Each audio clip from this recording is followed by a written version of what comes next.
श्री गणेशाय नमः। ओम नमो भगवते वासुदेवाय नमः। ओम नमः शिवाय। आज हम बैसाख कृष्ण गणेश चतुर्थी व्रत कथा सुनाएंगे। इसमें धर्म केतु नामक ब्राह्मण की कथा का वर्णन किया गया है। पार्वती जी ने पूछा, बैसाख महीने की कृष्ण पक्ष की जो संकटा नामक चतुर्थी है, उस दिन किस गणेश का किस विधि से पूजन करना चाहिए और उस दिन भोजन में क्या ग्रहण करना चाहिए। गणेश जी ने उत्तर दिया, हे माता, बैसाख कृष्ण चतुर्थी के दिन व्रत करना चाहिए। उस दिन वक्रतुंड नामक गणेश की पूजा करके भोजन में कमलगट्टे का हलवा लेना चाहिए।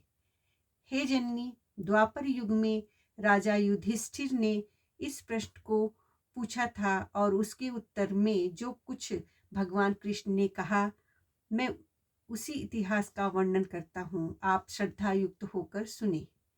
श्री कृष्ण बोले, हे राजा युधिष्ठिर, इस कल्याणदात्री चतुर्थी का जिसने व्रत किया और उसे जो प्राप्त हुआ, मैं उसे ही कह रहा हूँ।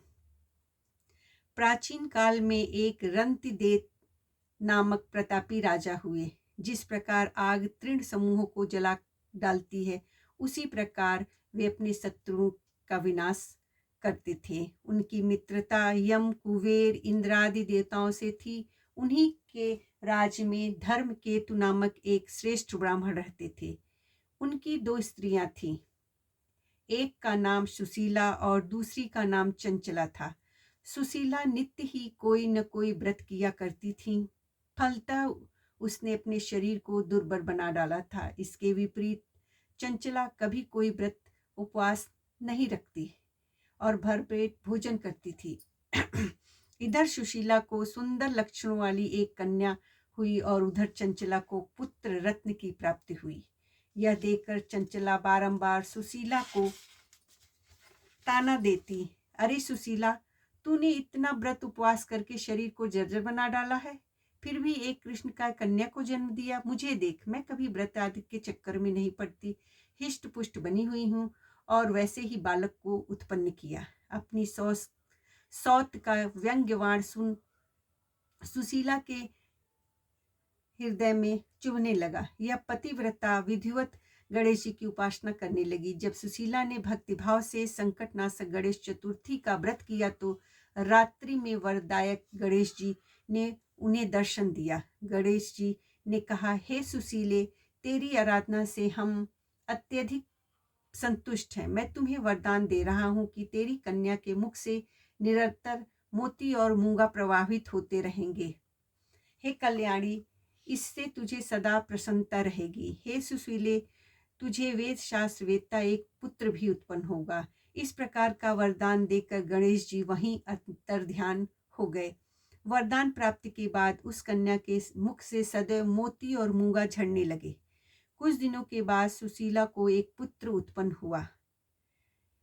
तदंतर धर्मकेतु स्वर्गवासी हो गया। उसकी मृत्यु के पश्चात चंचला घर का सारा धन लेकर दूसरे घर में जाकर रहने लगी, परंतु सुशीला पति गृह में रहकर ही पुत्र और पुत्री का पालन पोषण करने लगी।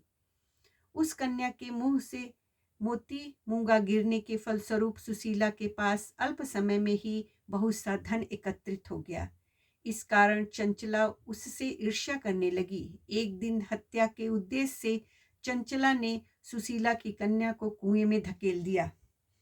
उस कुएं में गणेश जी ने उसकी रक्षा की और वह बालिका सकुशल अपनी माता के पास लौट आई। उस बालिका को जीवित देखकर चंचला का मन उद्विग्न हो उठा। वह सोचने लगी, जिसकी रक्षा ईश्वर स्वयं करता है, उसे कौन मार सकता है। इधर सुशीला अपनी पुत्री को पुनः प्राप्त कर प्रसन्न हो गई। पुत्री को छाती से लगाकर उसने कहा, श्री गणेश जी ने मुझे पुनः जीवन दिया है। अनाथों के नाथ गणेश जी ही हैं। चंचला आकर उनके पैरों में नतमस्तक हुई। उसे देखकर सुशीला के आश्चर्य का ठिकाना न रहा। चंचला हाथ जोड़कर कहने लगी, हे बहन सुशीले, मैं बहुत ही पापनी और दुष्ट हूँ। आप मेरे अपराधों को क्षमा कीजिए। आप दयावती हैं। अपने दोनों कुलों का उद्धार कर दिया।